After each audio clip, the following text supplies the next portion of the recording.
It's been a long time since I could actually say I'm a backyard carpenter in the backyard. I'm Van, the Backyard Carpenter, Baby Boomers Can Do. We are on YouTube. Also, Jane is doing her wonderful gardening. So I'm out here getting ready to build it's a potter's table that we can roll around and pot things and have soil and all kind of stuff. And I'm just going to be making it out of scrap material. In fact, let me go take the camera off and show you the scrap material. Okay, this is kind of the ideas. I kind of like that one that's got the split. And I like this one, because it's got multi-shelves, okay? And I like that one because it's on one single wheel, which would be a challenge to make a round wheel out of wood, but I'll try it. So, this is some of the scrap material that I'll be using. The other scrap material is over here. And I'm trying to use up as much of this. It's all treated lumber. It's made to be outside, and I'll eventually stain it or paint it like those boards over there. So this is what I'm going to be using to make those tables. All right, this potter's benchy thingy. All right, so that's what I'm doing. So the first thing I got to do is set up my table saw and start ripping down these 2x6s to the size that I need. All right, that's my table saw set up, and using the material that's 2x6. This is a 2x6, which is actually 1.5 by 5.5, not 2x6. All right, I measured, and I want to set my table saw up at 2 3/4. 2 3/4. So, unlock this handle on the side, move this around, and I'm going to do 2 3/4. All right. Should be able to split it straight down the middle. Going to lock the handle back. All right, and I forgot a tape, so I had to use this. This is a kind of a new type speed square. You can show me angles and slopes and stuff like that. But anyway, so I got to make sure that I'm up at least 2 inches on my table saw, so I can rip through this material. All right, I'm going to put gloves on. All right, and then hopefully I've got my little support roller on the back end set up the way it ought to be. So, it would help to plug this thing up. They work better when there's power surging through the cord to get to them. So I got to plug this up. Again, let me emphasize that I am in my backyard. It's been a long time since I've actually done a video in my backyard. So here we go. I'm going to grab one of these 2x6s and rip it down the middle.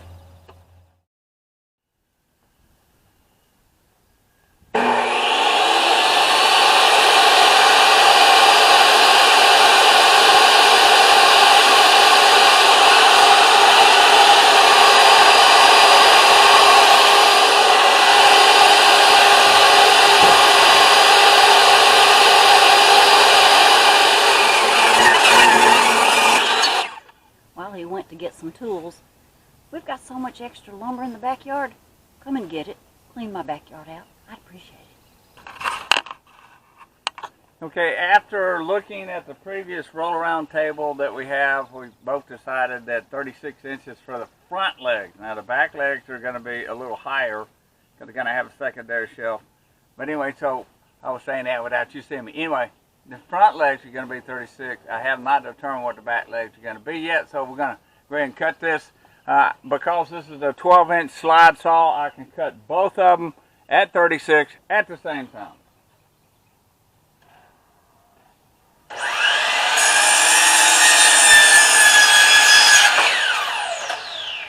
That's the beauty of having a 12-inch combo saw.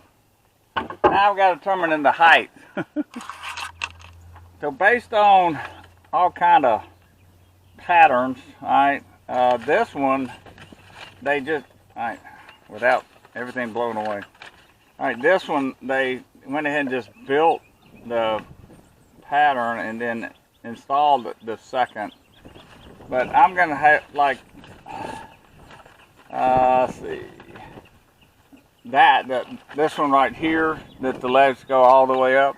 So we determined that with the legs going all the way up, it will be 64.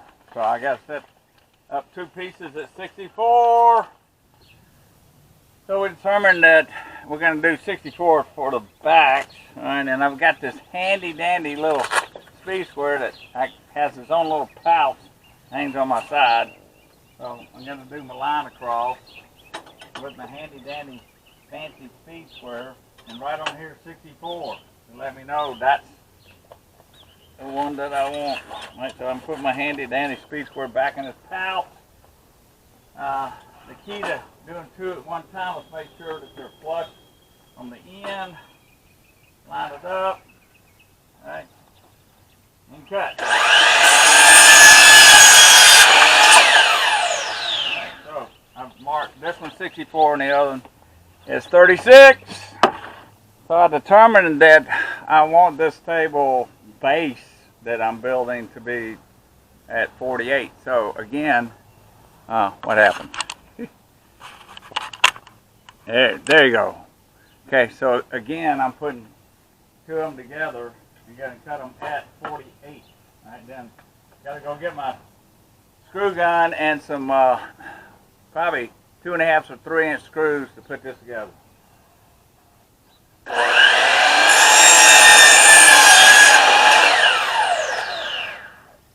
I'm writing 48 on these. Right, so everything's been marked. These together like so. Let's look at our little different. Yeah. Well, actually, it's showing that these are on like this. Okay. So I should be right back with some screws and screw gun. All right, so I have made a pencil mark to guide me. Yeah. Time out. Got to set my screw gun up. All right, got my screw gun set up. All right, so this bit is a T25, and it goes with these number 9 3-inch screws. Okay, so they're T25 bit that I'm going to be using. All right, let's go all the way through. Just like that. Make sure I'm flush at top. Alright. I did make some indicated lines to where these are to go.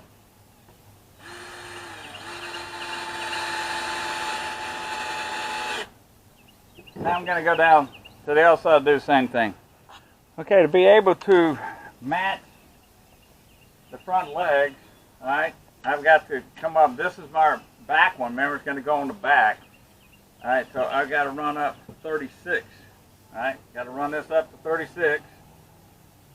All right, and I got to quit saying all right, because y'all are not answering.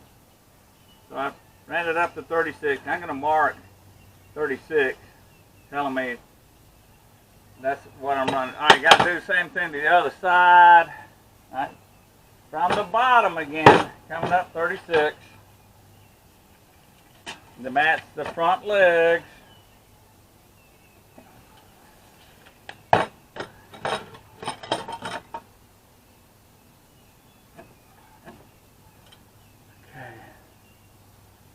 All right, now again, I got a 48, okay, 48.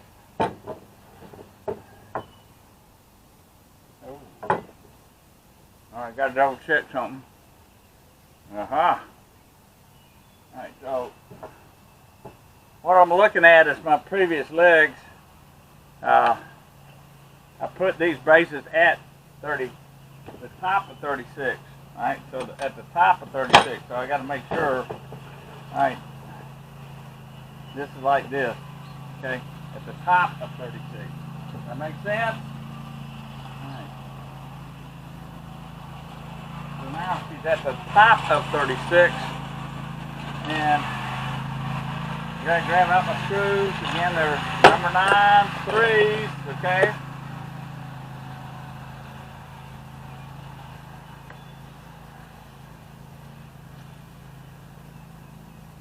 Making sure they're flush.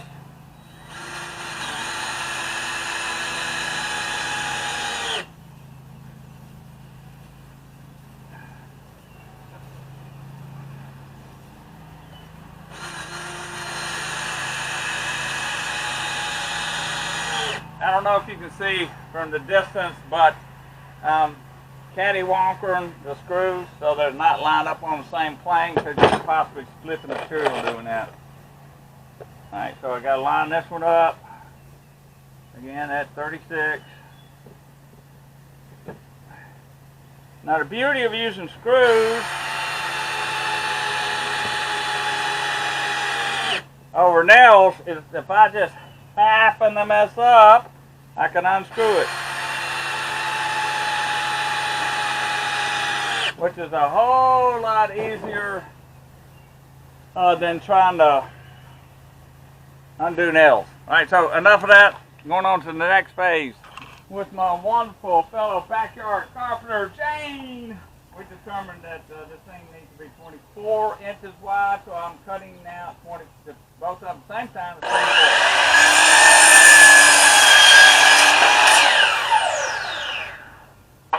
Now, Jane is going to become the board holder. All right. And so I got lost in my thought there. Yeah. Okay. So you wanted this wider than that. Yeah. Right.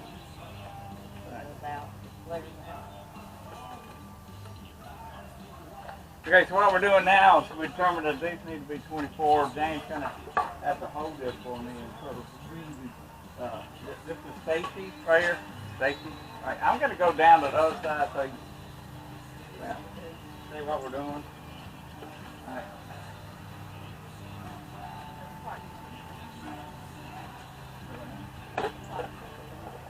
Yeah, something ain't right. Let's too many yellow leaves. It ain't happening.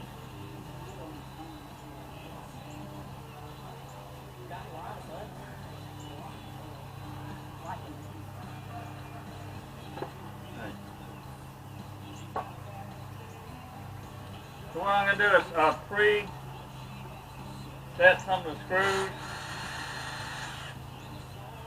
one on both sides. All right.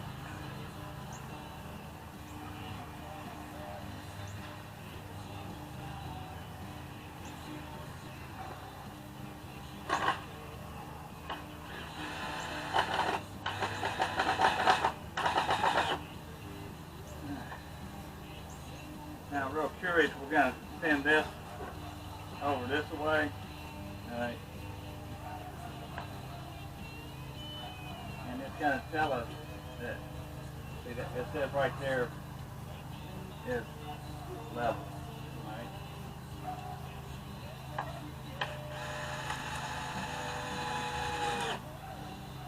All right, now I'm going to the other side. Preset some of those.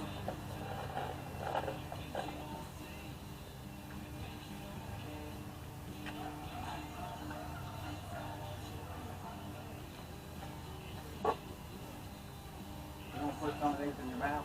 Well, no,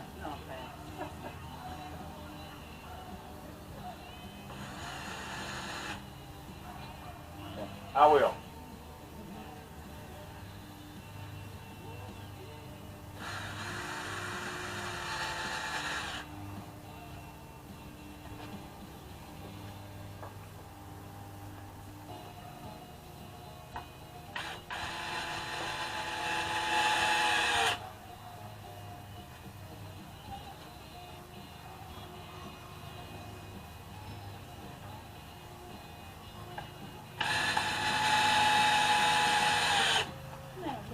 Alright, what I was making sure is it was flush right here and flush up here. Now I'm going to do some extra screws just to hold this. And this is, and what I'm going to do is I'll put a shelf. I'm going to put a shelf down the bottom. That's going to help spread out the legs. So.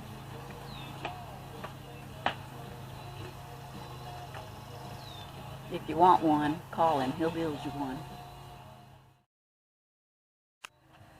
We got an inside joke going. But anyway, what I did is I went around to make sure that these were plumb, okay, before I put a second screw. So I got a second screw, make sure that they're all plumb. But this is the basis of what our roll around fodder bench is going to look like. Now I've got to start making measurements for the bottom and starting a shelf, right? So that's what I'm doing next. It's blinking red. Yeah, you're on, man. All right, so the design of this particular, we're just kind of winging this as we go. Is I want to have like a shelf down there and a shelf right here, and then one tall shelf. So in order to do that, I've got to have two more 36-inch legs. All right, so now I've cut two more of these at 36.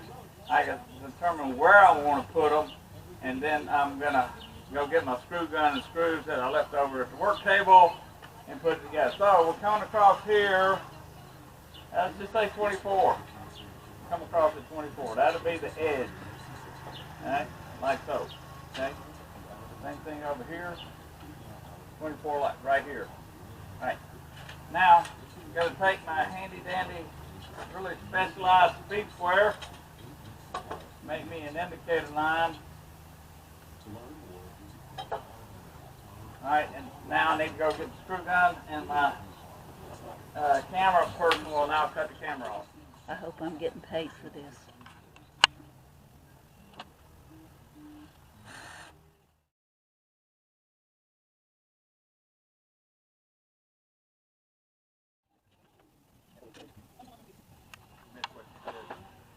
I don't know. There you go. Run back.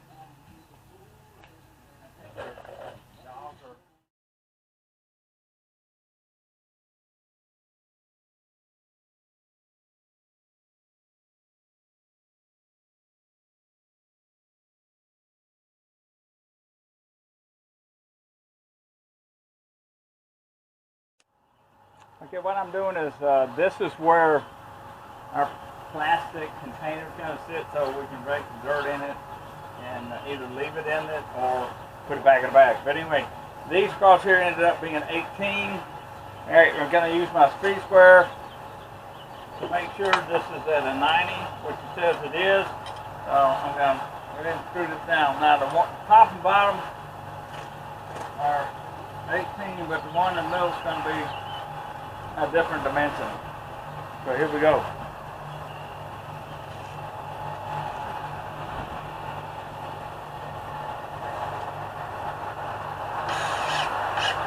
Well, I got to make sure with my fancy speed square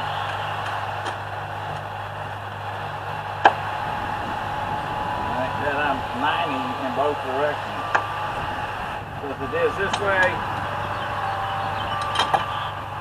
you need to go just a little bit that way, and now she's ready to go.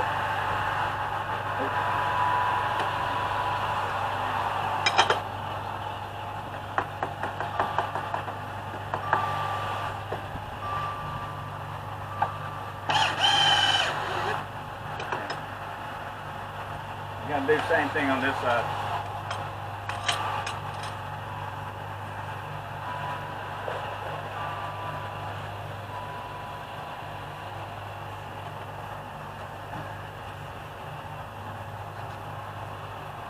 I already have my holster to hold my speed, gun. There you go. Coming up a little bit. All right.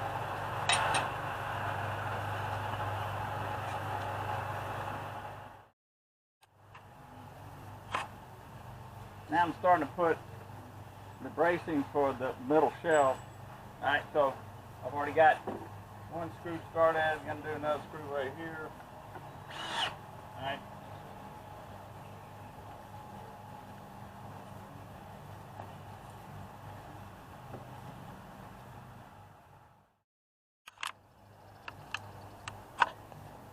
I am actually using my grandfather's ball peen hammer, probably from the 1930s.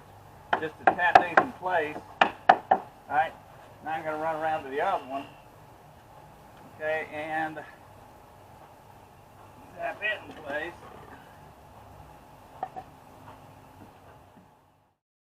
Probably going to put some more braces here, the whole little piece of wood I have left over. Probably one over here for, maybe one over there too, also for this long shelf that we're going to have in front. But what I got to do right now is I've got to do a board across here, but I got to measure down here. It's at 48, and see this ain't quite 48, so I have to measure down here because this is kind of warping a little bit. 48, so this is where another shelf's going to be. Right, so I got to determine I'm going to screw it on the inside or outside, but it's 48 no matter what. So I'm going to go set up table saw and the combo and cut a 48. They're talking about rain tomorrow, so I've got to go put all my tools up. So now typically I'd have a clamp. Oh wait, right, we decided we're going to do it on the inside. Alright, do it on the inside, because this is also going to hold up another shelf. There will be one on the top. Hold that like so.